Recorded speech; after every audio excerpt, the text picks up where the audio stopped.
what do you do? Would you consider? You don't trade him this year. Let's just eliminate that. Yeah, one. I think that it's an would off-season be conversation. Reckless. That's an off-season potential move. You got to make a decision this off-season. Are you extending him, or are you trading him? And I guess they could go into the first half of next year and trade him at the deadline next year. That would but also imagine be if a you possibility. again look like you're barreling towards being a playoff team, like you have last year, and have a good chance to do again this year, and then you trade away a guy still pitching great.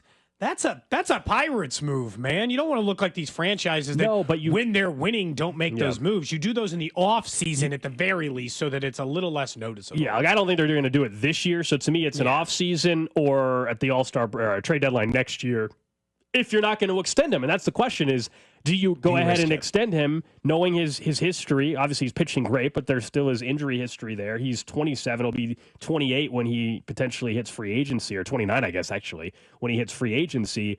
I think it depends on how you want to go about approaching other guys that might be due for an extension. Now, they don't have a ton of money on the books in 2026. They've got a lot of flexibility, you would think, there. But if I asked you and gave you the option, maybe you say, hey, both. Sure. But let's say Kris Bubic or Maikel Garcia.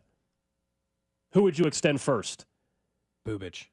See, I think Maikel Garcia, considering the offensive issues right now, considering what he's been able to do, I think, and where he can play multiple positions, I would actually look at expensive player. Maikel Garcia would be a little more intriguing right now to extend in the offseason than Kris Bubic.